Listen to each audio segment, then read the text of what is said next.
ce qui concerne le Sénégal.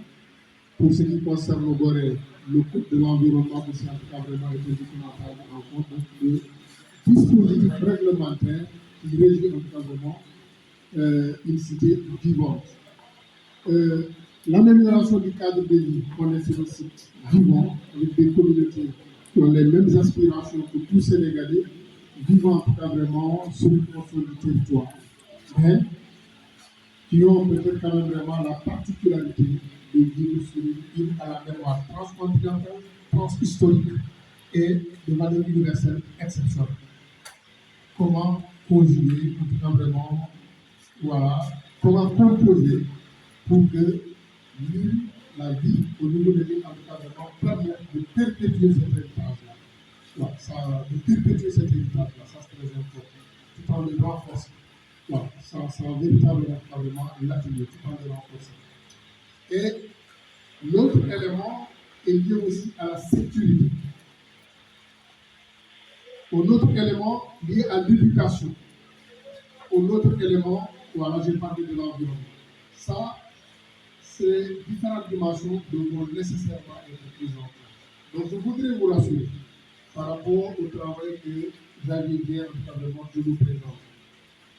Par rapport à ce qui nous engage avec les termes de référence, parce que comme projet, c'est tous des objectifs, projet des activités à réaliser, c'est la dernière activité de restitution sur le programme du projet.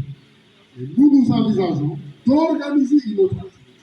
C'est pourquoi nous allons prendre le temps de finir ce travail vraiment avec toute la rigueur ici. Nous allons vraiment que pour cette fois-ci, un plan de gestion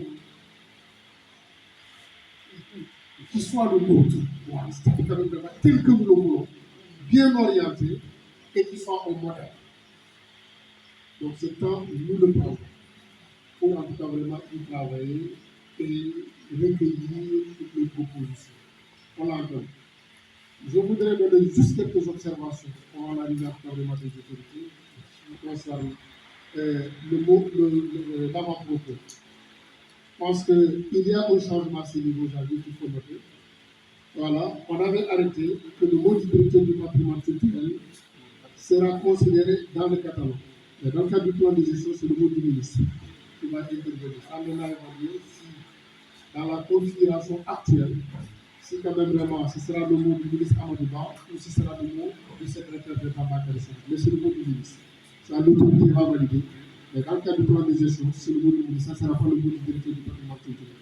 Le mot du directeur du patrimoine culturel, on l'aura dans le catalogue. Je pense que c'est ça. Hein? Voilà, le directeur du bureau régional du ministère, voilà, qui aura un mot et il y a un troisième mot, ce sont les deux. Ce sont les deux. Le maire, ce sont les trois mots. Le mot du maire, voilà, c'est ça, ce sont les trois mots qu'on aura dans le plan de gestion. Ce sont les trois mots. C'est ça. Et l'autre élément, je pense que ça, c'est une observation que j'ai tout tout à l'heure à la présentation.